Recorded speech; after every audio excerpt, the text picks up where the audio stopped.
Welcome to another episode of DD on the Spot. As always, I'm your host, Ryan Johnson. And before I get to our guest here today, well, first of all, everyone should recognize our guest. We have Kelly back on the podcast. It's been a little while. It's been 2 years since we've last had her on, and she's here to give us an update on what she's been up to since then. I mean, her journey is obviously, she's changed a lot since we last talked when it comes to her journey. And then we're obviously going to talk about COVID and, how she's been dealing with that. But most importantly, she is our current guest. Kelly, thank you so much for coming back on. You're welcome, Ryan. Well, I got to ask first of all, what is the weather like in Florida today? Because you are down in that, Florida weather where everyone knows, it's decent weather year round. I'll just say that. I know you guys all want this weather, but it's kind of humid. It's a little hot. I mean, it's cooler than it has been, but it's probably like I don't know, 85. Yeah. So I mean, it's 85.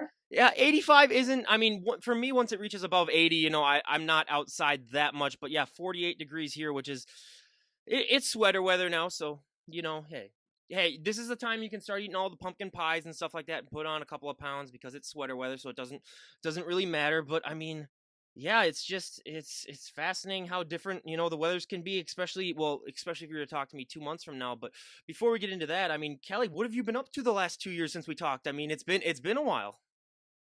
Well, long story short, when you had me on the podcast before, I was going for my pro card.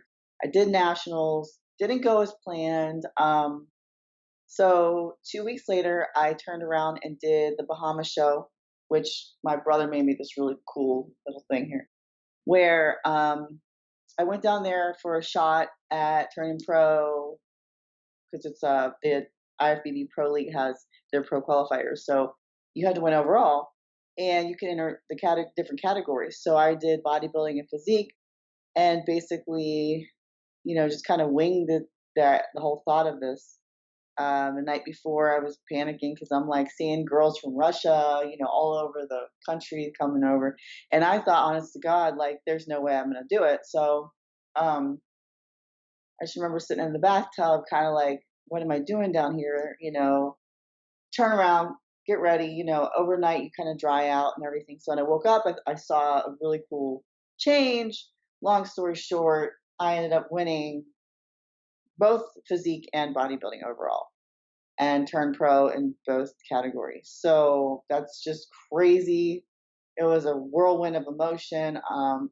I couldn't sleep that night. I just could not believe what happened. It was surreal because of what happened in November, and turn around 2 weeks later and basically drop 10 pounds. Try to like really tighten up so that I looked more physique-ish on stage versus bodybuilding.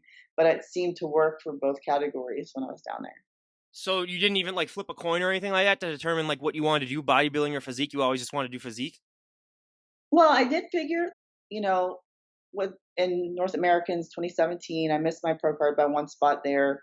Same thing with physique. I missed it by one spot in physique. So typically your body doesn't fit into each category, but I don't know if it's my structure or like the fullness of my muscles that if I pose differently, I could kind of like cross over, which is like I said, not typical because they typically just your body fits into one category. You know what I mean?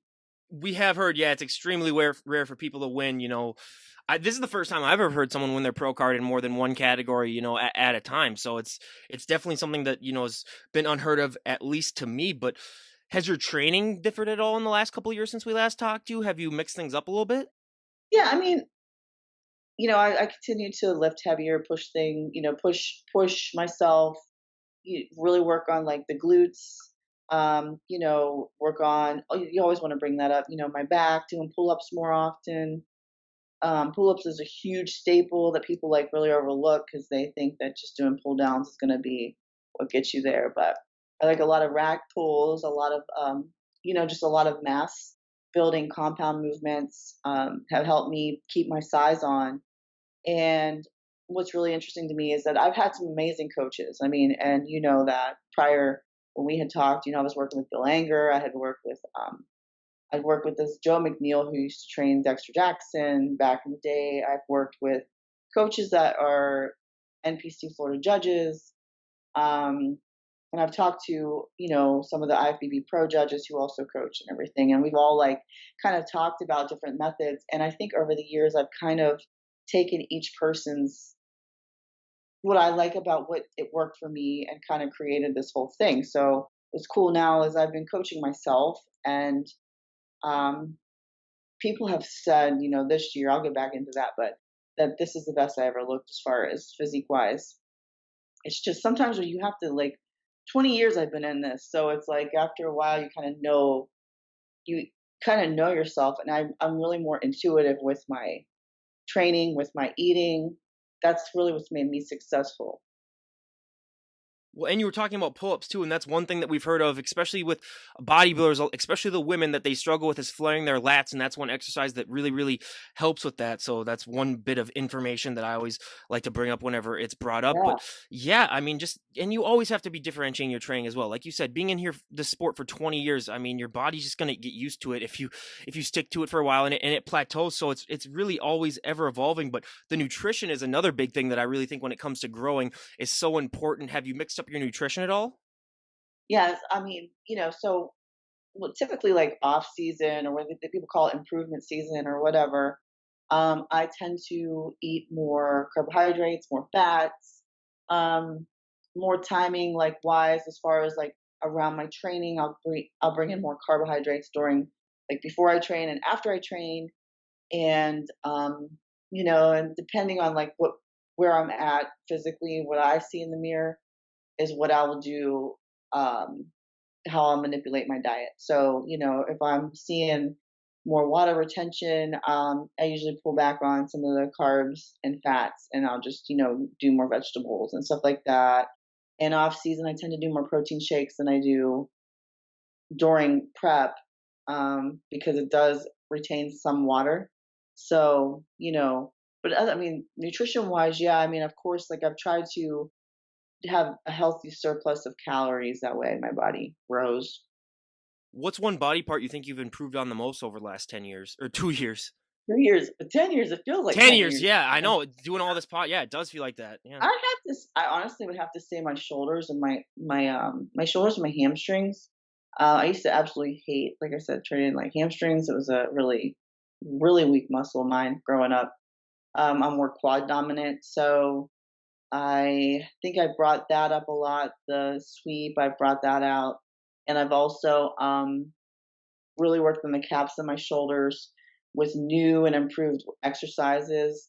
A lot of isolation movements, and that's what I've been doing. So, Well, and as someone who's always struggled with their legs, what have you been doing for the hamstrings to really get them to pop out? Because I could use any advice right now. okay, so honestly, the most amazing thing you can do, and it's overlooked, is those sliders that the sliders that like the furniture mover type of sliders and band work, any kind of like hip isolation, hamstring isolation movements to pre-exhaust the hamstring, which really helps to build like mind muscle connection. So I think that like, hip thrust with the sliders, those are so difficult, and if you're not careful and you don't warm up, it can really you could pull your hamstring with it. It's like the glute hamstring raise that people used to do, it's a lot of tension body weight wise on your hamstring muscle alone. But I think if you isolate using sliders and doing lunges with sliders and doing things that are making your body actually have to work, you know, without weight bearing exercises first, you start to feel you pre exhausted and then you go into your actual movements and then you get a way more, way more mind muscle connection, way better workouts all around. And that goes for anything you do, like even your shoulders, so. Yeah, that's definitely great advice, especially and it's always just trial and error really is basically the two things that I can really talk about, when it comes to training too, that I mean, you're going to experience a lot of stuff when it comes to, finding out what works best for you, but time under tension is a type of training that I love to talk about on this podcast. Do you like to do a lot of it now in your workouts?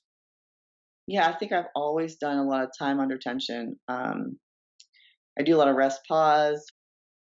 I do a lot of giant sets, but I tend to do like a slow, controlled movement, especially towards a show. I feel like that really gets your muscles more engaged. So most people that are seasoned competitors and people that train a lot, they tend to go through emotion and just do the workout, and they don't really think about what they're counting or anything like that. Once you do, I think that, time under tension like that will help you grow a lot. On top of that, too, everyone in this lifestyle loves to talk about the mind to muscle connection, but I mean, if you were to talk to the general public, no one really understands what that is. So I'm going to pretend like I'm a complete idiot. And if someone were to ask you, how could you explain mind to muscle connection? How would you explain it to them? So I'd have to say, like, if you're doing an exercise and you're feeling your wrists when you're supposed to be feeling your bicep, you're you're just actually just going through the motion, and you're probably not holding whatever you're holding correct.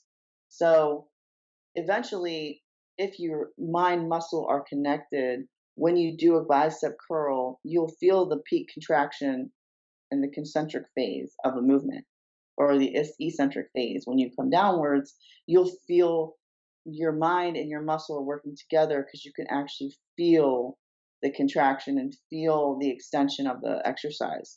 Whereas if you're not like mentally thinking about it, and you're feeling like your wrist hurts, you're probably just focused on the pain that you're feeling in your wrist, and you're not feeling your bicep curl. You know what I mean? Well, and a thing that most people don't understand is that you're not going to be able to walk into the gym and develop that mind and muscle connection, on your first day. I mean, it's taken people years on this podcast. And like, if you're talking about, like, if you were training biceps, you might have a good mind and muscle connection there. But then if you go and train legs, you don't Yeah, have it. I mean, it just depends on body parts. But would you say overall, how long into your journey do you think before you developed a good mind and muscle connection just overall? I think if you go in with uh, proper form, like you start going into exercising and wanting to incorporate movements with proper form. Proper form usually develops a good mind muscle connection, because you're being strict on your movement, and you're listening to your mind tell yourself, okay, well, I don't want to lean back when I'm doing the exercise. I'm trying to stay very neutral and not, not move and not cheat on this rep. I think that's when you start to really feel the engagement of the muscle. But I also think, with people, when you have a lagging body part, your stronger body parts are going to try to take over. So if you have really strong traps and your lats are lacking, and you're doing a movement where you're rowing, your lats aren't going to work like your traps are. So your traps are probably going to feel fatigued, and then your lats are going to start to kind of feel it. So as you go into things, maybe overextending the lat will help you get better mind muscle connection. Like you said before, if you do more of the time under tension, and you reach forward and maybe you do a 3-second count, you'll start to feel more engagement of that muscle that is lagging. I think that's what it is. Yeah. Absolutely. And you mentioned that you competed in both physique and bodybuilding. Is there any difference in the posing that goes into those different categories? Not really, except for the open hand and closed hand for the most part. I mean, it's just a little more aggressive, I think. But I varied it only by just closed fists. Yeah. Have you changed up your posing at all in the last 2 years? Yeah, I worked with for a while. I did work with Kenny Wallach for um, Nationals 2018. Some of the different poses I've changed.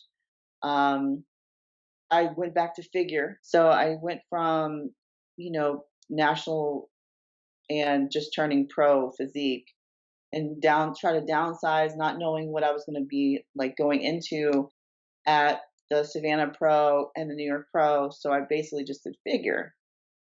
So I don't have to do the open hand, or even a routine. But this is the thing. So like, there's a Chicago Pro coming up, and that's where things just might change. Yeah, that's awesome. So, I mean, when you win your pro card, I mean, obviously you become the little fish in the big pond. What's that like for you mentally, just adjusting to the fact that, I mean, like, now that you're at the pro level, I mean, you really got to put on some size and you really got to take things up a notch. Well, it's crazy because I looked at my pictures with the figure girls, and some of the girls are big, some of the girls are smaller, some of the girls can do physique. So it really is just your physique versus yourself. Because if you have a small waist and big lats, and this girl over here has, small lats and a small waist, but her overall physique looks good. She might beat the other girl in figure. It's kind of a strange thing. So I feel like I was right there, borderline between both. I could probably do physique. I could probably get away with it too. So, I mean, I've talked to some of the judges that are pro judges that they said that, they would like me to, they'd like to see me in physique, but, also that, like Sandy said that she liked me in figure. So it's just a hit and miss. What's one thing that you enjoy more about figure, and one thing that you enjoy more about physique? Figure, it's not, you don't have to, I like to perform, but you don't have to do the routine. You don't have to worry about doing that second routine and possibly cramping up on stage or something like that. I mean, it could happen in figure, but at least you're standing still. You're not moving through them, and you're not going to have to get like, and maybe your suit's not going to ride up or something too. But I really do like physique. I like to pose, so I find it fun, you know, and you can showcase your physique a lot better. Yeah, it's better than just doing the, quarter turns really where you don't. Well, and the fact you got to wear high heels too for figure is another thing that we hear of all the time, but I mean, coronavirus has just been one thing that's really, impacted our all of our lives for in more ways than we ever could have thought. How has this pandemic really impacted you, especially, in bodybuilding? I mean, the gyms were shut down for a while. How was your overall experience like during this pandemic? It was interesting. I mean, I went through periods of like not depression, but sad. There were sad days. Um, that I started questioning things because my training, my business kind of took a hit. Um, I also do microblading, so that kind of took a hit, and I was just kind of like down and out. I think we all were. So I would go to the park. I found a couple parks that I would actually just bring my stuff and go and work out on a daily basis. Go for walks every day. It was good to just see people out and about, with no mask on in the park. It was that was the most refreshing part of my day is to see people in public working out. Were you ever like some of those people that were forced to do at home workouts, or did you just stick with the park workouts? I did at home some days too, but I didn't feel the motivation at home. Just kind of really sucked. Yeah, it's hard to do it at home. I totally agree with that. But were there any food shortages near you? Because I mean, all throughout the country, we've talked to people, and there have been multiple. I mean, even up here, there was some meat shortage. But did you deal with any of that down in Florida? Some people did, but not where I'm at. Like Publix by me had, I mean, we had some shortages. Like you can only buy one package of turkey, um, that kind of thing. But I was doing protein shakes for some of my meals, which helped a lot because I didn't have to worry about buying extra meat. But if I did, I would get like one thing of steak and some one thing of eggs and one thing, and I would try to vary it. So I held on to size, which was good. Well, and I got lucky. I have a neighbor that lives right behind me, and he's a big hunter, so he has like 5 refrigerators full of venison. So whenever I needed anything, I could just walk over there and he'd give me some. But how long were the gyms shut down in Florida? Was it until like June or May? What was the day or around May? Yeah. It was March 19th until May, I think. So it felt like 10 years. It felt like 10 years. I know you guys up north like had a really hard time, you know. Well, and the funny thing is like in Minnesota here, we've only had like 2,000 deaths from it. We just passed it like yesterday, and we didn't open up until like July really for like gyms and stuff. And even right now, like a lot of people aren't even like doing that. So I just find that fascinating. That yeah, and then we've had people from Georgia on where they opened up in like late April, like they didn't care. So yeah, it's been fascinating talking to people from different states about how they've dealt with it, and then all there's always those big spikes in Florida and that were happening, especially during the summer. But yeah, it seems that things have calmed down at least a little bit right now. But how have you been dealing with the whole pandemic mentally too? Because like you said, your business has suffered because you do personal training and then you also do microblading. So I don't think that many people would be fascinated about that during the pandemic. But how did you deal with all this mentally? Because so many people are talking about like how it's affected them physically and stuff, but people don't talk about that mental stuff. And I think that that's the stuff that's going to have the longer lasting impact. I think the smartest thing to do, I hope that this has helped everybody see during the pandemic what's really important is to try to have a savings, try to save and don't spend, when you don't have the money. I think that's what helped me, um, because I pre-plan, for things like that. not for COVID, but just in case, because when you're self-employed, you do want to have a backup plan. But I do think that, like, you know, I kept the motivation of my clients. Luckily, my in-person business took a hit, but my online show prep stuff did not, which is really surprising. People still wanted to believe that they could compete. Yeah. Well, and you could be like my older brother too, who was making more money on unemployment than he did from his actual job anyway. So he was enjoying it, and now he's so yeah, he was actually having a ball there. But yeah, it was just a fascinating time. And like I was even talking to my grandpa, who was a Korean War veteran, and I was just like, hey, have you ever experienced anything like this in your life? And he's like, no, not even in my life, like nothing. So it's just a weird time to really be in. But were you planning for any shows at all before COVID hit, or were you just growing? What was your? Yeah, I was planning on doing the Europa, which Oh, was supposed to be in April, but I started in January to prep, and then when this hit, it just really like shut off um, my hopes because I did not know how long this was going to go on. I heard from a friend that this was going to happen the week prior to it happening. That he was in the military, and he's like, there's this big pandemic's going to happen. He had like ideas that it was going to start, and I thought it was like, there's no way, there's no way this is going to happen. And then once they said they were going to go in quarantine for 14 days, I thought that's all it was going to be. yeah. That's what I was thinking too. Even during, as soon as I remember when everything shut down, I was just like, wow, it's probably only gonna be like 14 days. And then, I had someone who was also a bodybuilder on, but was also a doctor on, and then they're talking about, oh no, it's gonna be much longer. And I was like, oh really? And then they're like, yeah, at least 2 or 3 months at least. And then how little that even that person knew. But yeah, it's just so fascinating how this has all happened. But yeah, did you have any reserves at all about competing during coronavirus, or were you just one of those where you're just like, hey, I just want to get back to normal when it comes to competing? I mean, I was like, I want to get normal. I want to get back to normal life.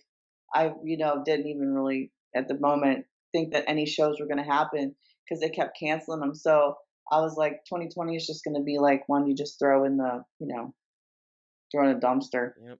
Yeah. But hey, they were able to open things up up and stuff, but just also when it comes to this whole bodybuilding mindset too, I mean, I always find that with bodybuilders, they have to be so in tune with themselves and so laser focused, especially during preps. Was it hard for you, especially during this last prep as you were getting ready for shows, to really focus in during when you have all this background distractions of like coronavirus and everything else that's going on in the world? Is it hard for you to focus in on it? Or do you find like some people that I've actually had on where it's actually easier because they don't have to have the social obligations that they had to have before because no one's going out and doing stuff? Yeah, you know what's weird? Mine was different because so I turned 40 this year in August, and I was born in 80. So I was like, okay, this is my year. Number wise, it's like I was born 8/20/80, and it's 40. I'm 40 is my 40th birthday, and it is 2020. So I thought everything was just going to completely align, not like crazy like align, but I'm saying like it was just sound like a really cool thing that was going to happen.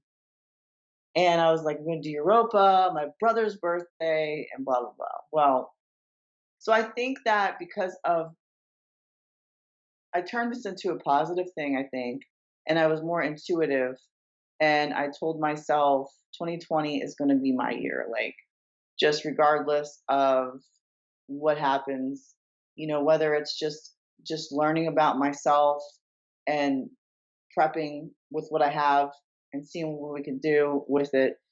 I think it was more of like a self journey. It was like more of like this self exploration of the knowledge I have, going into a show. I just kind of applied everything, did what I could within 2 months. I did actually pretty good for 36 girls in Savannah. I was like in the middle of the lineup, which was pretty good. And then so I'm impressed with how I came in. It was very low stress for me, believe it or not. Yeah, I need to have whatever you're taking then, because if I low stress for this, I mean, geez, that's impressive. But what's your relationship with cardio been like? Because I don't know if we talked about this last time you were on, but cardio is the bane of my existence. I mean, I just hate it. But now that I have so much free time, it's hard not to do it. But what is your current relationship like with cardio like, and what's it been like since the last 2 years that we talked?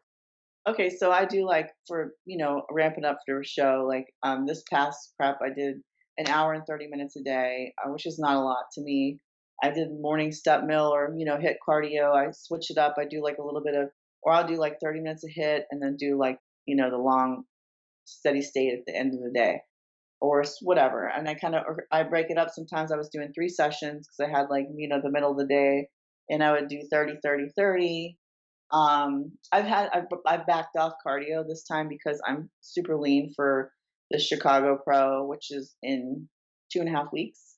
So, um, yeah, it's been really easy, I think, because I haven't been stressing. So I think when you stress, you make cardio has to be, sometimes people have more water to lose because of stress. It's just everything just seems to be working really well this time. So Is there anything that you're doing to not stress out so much? Because as someone who stresses out a lot like myself, is there anything that like you do zen wise or anything at all to keep yourself from stressing? here's the secret. The secret is nothing you're stressing about is going to make it better. So that's true. It's so true. Because I used to be a stress case. I used to be a hypochondriac when I was younger. I used to, worry all the time. And what I learned is that it's not going to change whether you worry or you don't worry. It really is how you react to things. So if you're stressing all the time, and you notice that it's because things are out of your control, I would just make a list, make a list of priorities that you have and write it down. And I sometimes that's what I do. I just write stuff down. And if you write it out, you're having a conversation with yourself that you don't realize you're having. And you can calm yourself down. That's why they always said journaling is so important. People really overlook journaling and stuff like that.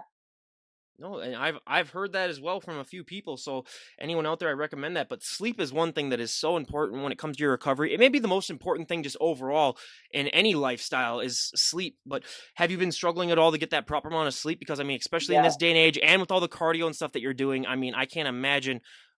I've had nights too where it's like I'm just so hungry and so tired that I can't sleep. But what's that been like for you? Well, I was fine, and then, like, after my shows, I got this jolt of motivation, surprisingly. The pro league is extremely motivating. So, I mean, it just is. The camaraderie, everybody wants to see each other, you just pick a show and you sign a contract and you do it. That's exciting and motivating. So there was nights that I would actually wake up from motivation, which is, like, sounds crazy, but you'd have to experience that. But then there's been nights like lately, I had an issue with my smoke detector for 4 days in a row. I couldn't figure out why it was beeping because I had unplugged it and everything. And come to find out, it was the other one in the other room that was doing it because my place echoes. So I was having a hard time for 4 days. I Was was it trying to, going off constantly for 4 days? it was chirping, Oh, okay.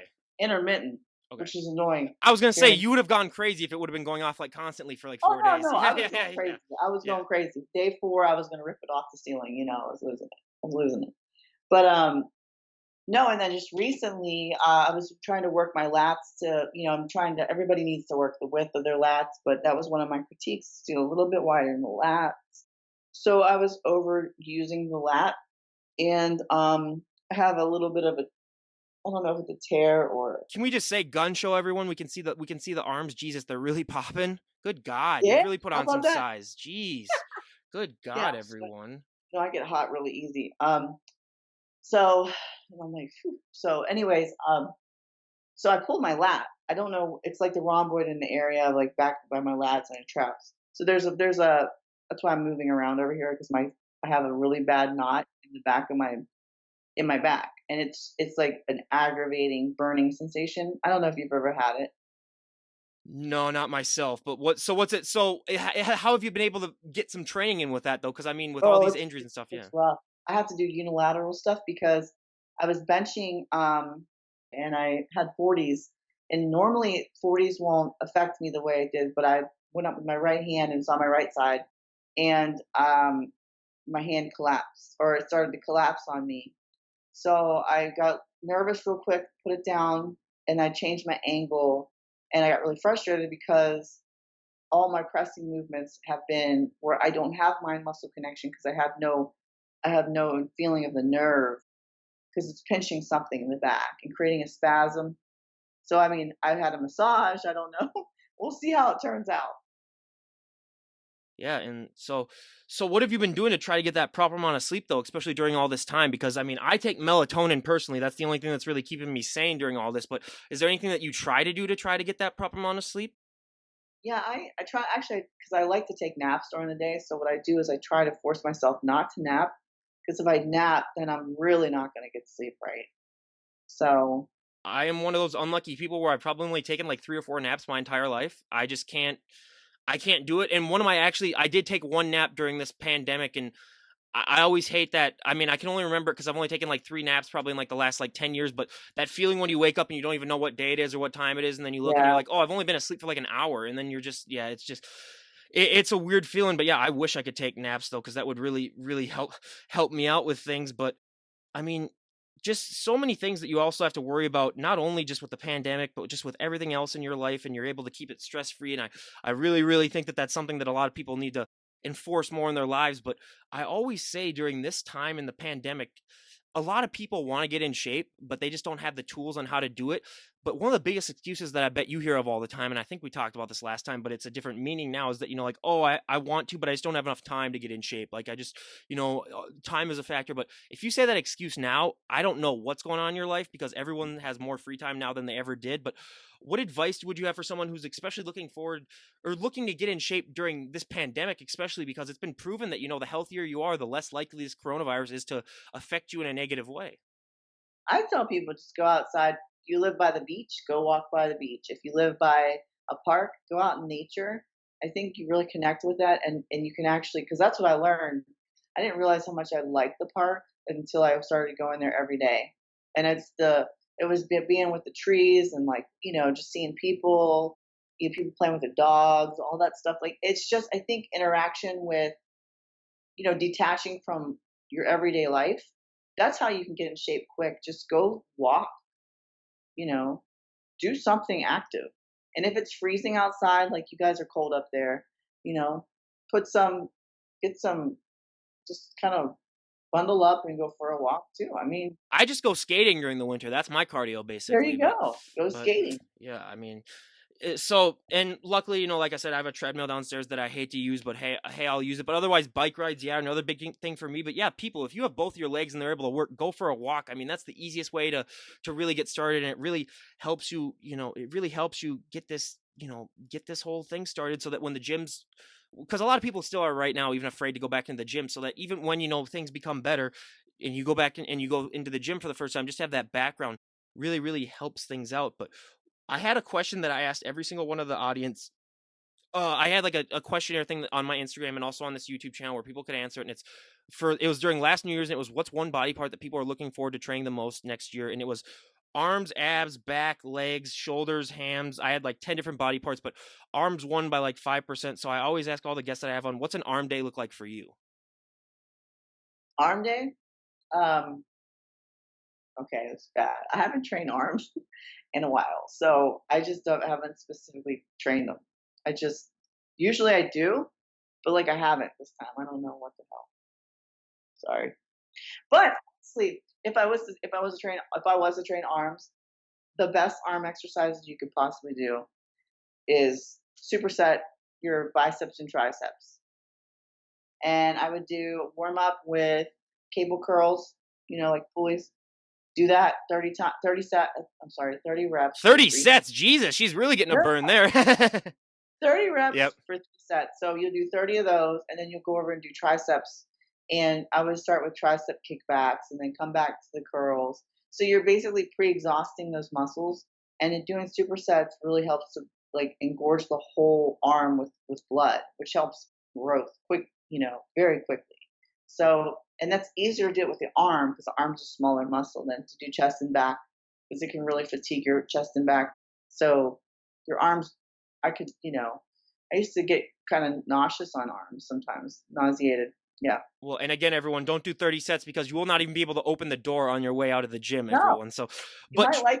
you might have a really awesome workout once, but you Yeah. probably never want to go back You're again. never gonna want to, yeah. And again, another tip of advice that I gotta do is everyone make sure to train your triceps too, because that's the most forgotten body part. I think when it comes to, maybe even anything, is that people forget a lot of times to train their triceps, and it's what, 75% of your arm. So I've always said if you have nice triceps, that can really lack for, crappy biceps. I mean, it's all an illusion too, especially with bodybuilding too, where it's just about what you look like really. But one thing that I don't think we talked about last time, because I did review our podcast, is it's another myth and stereotype that I love to bust on this podcast, is that, you know, so many people don't understand that look that you present on stage when you go on stage is not a sustainable look. I mean, you're not going to be able to look like this, 24/7.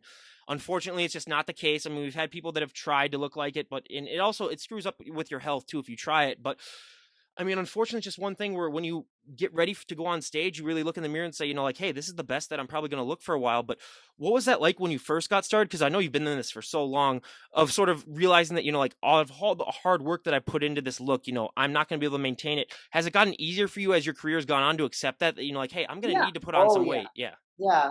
Yeah. I mean, because I understand that hormones are very important, as far as health wise and just, just to regulate your body and be in homeostasis. Like your body wants to be, healthy and it wants to operate correctly. And if you force against it, you're going to, like you said, have disrupted sleep. You're going to have issues with, you could lose hair. You could, all kinds of stressful things happen to your system when it's not getting the proper amount of rest and it's not getting the proper amount of fats and it's not getting the proper amount of, you know, just nutrients. And people overlook little nutrients like the micronutrients like salt and the importance of hydrated muscle is really really important. And hydration doesn't just come from water, it comes from the nutrients that you take in because you can drink too much water too.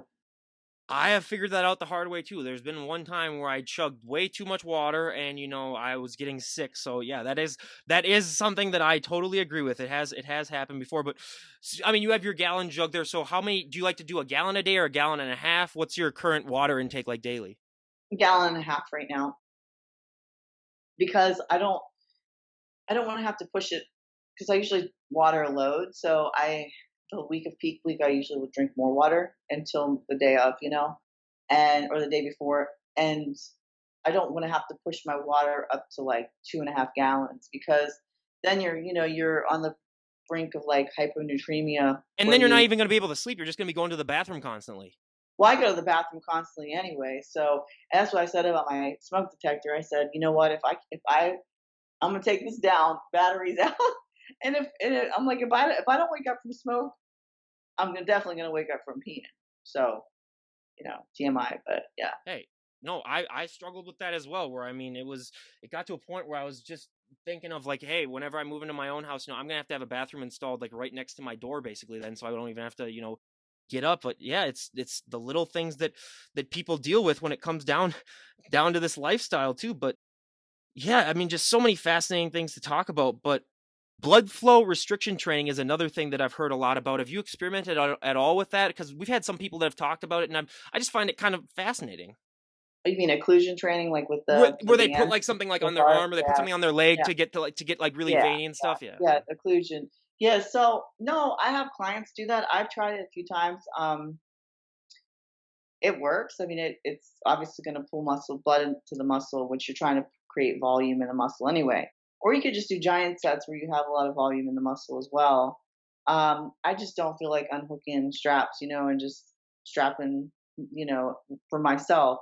But I do have clients that are trying to rapidly, gain for wellness or whatever in their legs and their glutes and stuff like that. And like they have done studies, so University of Tampa has done studies with it, and obviously, that's the kind of stuff I follow, the science of it. So it does work, but typically I don't do it myself. The first time I ever got introduced to that, where there was a guy in high school who'd always just take, like, a bracelet or something like that and put it on and do that, and we everyone like, "Why are you even doing that?" And he's like, "Oh, look at the veiny and stuff like that." But then he'd take it off, and then the veins would go away within, like, a minute from that. So, but yeah, it's really just fascinating, all the new things that they're coming up with. But Kelly, if we were to talk to you a year from today, because we will have you on a year from today, we're not going to wait another full 2 years. But if we were to talk to you a year from today, where'd you like to be at in your bodybuilding? Where'd you like to be at just in your overall life? What are some goals that you would like to have achieved? And I know asking this because if I asked you this a year from yesterday, basically ago, if you would have predicted a global pandemic, I would have bet my entire life savings on it so that it wouldn't happen. So, again, everything's up in the air right now. And, hey, if we're talking a year from now and you see like fire coming on behind me and you hear like gunfire in the background or something like that, who knows? Who knows what's going to happen? But in an ideal world, if we could talk to you a year from today, where would you like to be at? Where would I like to be at? Well, honestly, like I was not aware that the pro league was going to become an addiction like crack. I've told some of these judges too the same thing. I said, this is like crack. It really is. It's like there's just something so fun about competing as a pro. I can't even explain to you like what it is, but um, professionally and as a competitor, I would like to continue and improve in my placings, of course. Um, everybody really wants to get to Olympia, but I never like to like put that pressure on myself to say those things because that would be great for anybody to to get to that point. But that and continue to grow my business. I mean, my business has been really really good as far as online coaching, and I've actually coached a lot of coaches too as well. So I mean, I was like that's growing too. So it's pretty cool to be a female coach and really make an impact. So I'm really excited about that. And you talk about how much an addiction the pro league is. What do you think? I mean, other than the fact that, I mean, you're competing against pros that really go hard in this, what other ways really make it so much more of an addiction than the amateur shows did? Because you don't have first of all, you don't have to pay for entry, um, which is one thing, and then on top of not having to pay for entry, you also, you kinda know who's going in. So it's not like you're just showing up because we have, like, a pro list, of who shows up, and it's just I think because 'cause we're all at the level of, like, the max level you can be at, minus being at the Olympia, that once you're at that level, it's like you're all kind of friends. Like it's just different. It's like you all deserve to be there. And at first, it doesn't make sense in your head because you're like, how am I here with these people I used to be like a fangirl over? And I think that was the most, eye-opening experience. But besides that, it's like I think that's what it is. It's the camaraderie. It's this feeling of I belong to this league. And that's one thing that I find so fascinating about female bodybuilding is that the competitors generally do, I mean, they really do care about each other, and that's a rarity that you find in sports where, I mean, they really want each other to succeed, and it's Yeah. like a sisterhood, like everyone says. So that's why I love having female bodybuilders on specifically and talking to them, because it's so much more. I mean, with guys, there's a lot of times where, I mean, they'll rip each other's throats out and stuff, but with females, and for bodybuilding at least, it's very rare that you see that, where it really seems that they generally care about each other, which is awesome. But we can see two swords behind you. Did you win those swords when you got your pro card? Yeah, I did. I got those swords. I got two of these awesome medals with pro cards and two tiaras. See, I never did get the sword thing, why they're giving out swords, but I think it's the most badass thing that you could ever get, really, because we've had people that have gotten like axes and stuff. But hey, I'd compete just for the fact if I would have win one of those swords, because that's awesome. Yeah. What's crazy is that they had the swords, and then I had to ship them back from the Bahamas, Oh yeah, and that that's costed expensive. like $85. Yeah. So I was kind of like, well, I just paid for these swords, but whatever. I mean, they are awesome. I made the mistake one time of I sell stuff on eBay too in my free time, just because I sometimes go to like those lots that are for sale, and I'll buy like lots really cheap and then sell stuff on eBay. But one time I made the mistake of having someone buy something from Puerto Rico, and with the shipping I ended up actually paying more money than I actually made then. So I actually lost all the money basically, and plus like 30 more bucks shipping the thing. So I learned that mistake. So anyone out there who's looking about selling things, make sure that you include, only in the basically the 48 of the US. And I mean, even Alaska is a lot of money too and stuff. So it's, but Kelly, if you were to give a shout out to anyone, who would you like to give a shout out to as before we wrap things up? Oh man, this is hard. There's a lot of shout outs I want to do. Um, I would have to say I want to give a shout out to my first my first real coach. We just talked, and he was actually a pharmaceutical rep, a real estate agent. He was like my mentor, and he was also an NPC judge in Florida. And I always think back to him because I remember there was times that he was like the most hardcore person I've ever met. And he would tell me, you stop complaining, stop be whining about this. If you're gonna whine, he goes, go to a cemetery, go talk to those people, tell them that you're having a bad day. Seriously, like I mean, it was like he was really hardcore. But but Mark and I had tried to go in business together. We did a couple things and we lost touch over time. And then we're still friends on Facebook, but he actually gave me this amazing compliment, and he actually said that I kind of like surpassed his not his knowledge, but where he ever could imagine being.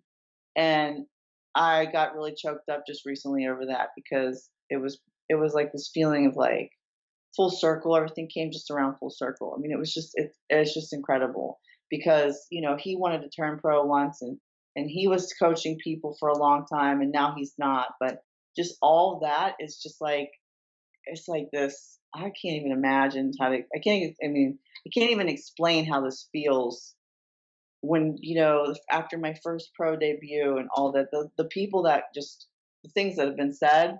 It's just awesome. Like I can't even. I don't even know how to put into words. But I'd have to say to every mentor I've had, I can't name them all, but yeah, if there's one person, it's that him for sure. So And that's awesome. And lastly, if for anyone listening to this podcast who's, a female and is interested maybe in getting into bodybuilding, what's the best piece of advice that you'd give them before they get started really in this sport? try to do everything with proper form. Do everything all natural.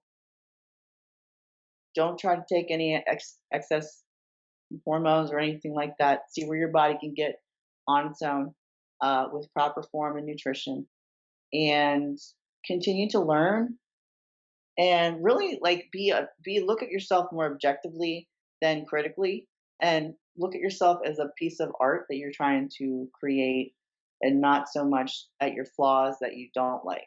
That's my opinion. Yeah. Well, and I thought of another one too. So lastly, I mean, if someone were to walk up to you and say, Kelly, we made the decision, you can change one thing about the sport of bodybuilding and everyone would go along with it, what would be one thing that you'd like to see changed? I would like to see with you. Okay, this is gonna be controversial. Okay, so if you win a pro show, I think that and you qualify for the Olympia, that you should not be able to do another pro show because it can take another spot from someone that's trying to qualify for the Olympia. Yeah.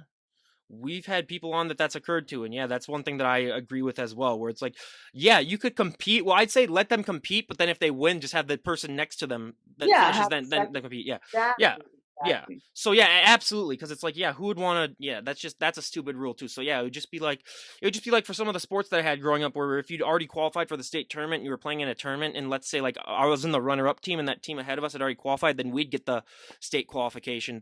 So yeah, that's one thing I don't get why they haven't done that. That seems like really, really stupid. But yeah, I totally, totally agree with that. But again, Kelly, we cannot thank you enough for coming on and giving us an update. And I mean, we wish you nothing but the best. I mean, this podcast will be released probably right after the Chicago Pro. So I'll have a little thing down below telling everyone how she did. But again, Kelly, thank you so much for coming back on. I really appreciate it. Awesome. Thank you so much, Ryan. You're awesome. Absolutely. Well, again, you guys, this is Ryan Johnson, DD on the spot, signing out. Have a great day, everyone.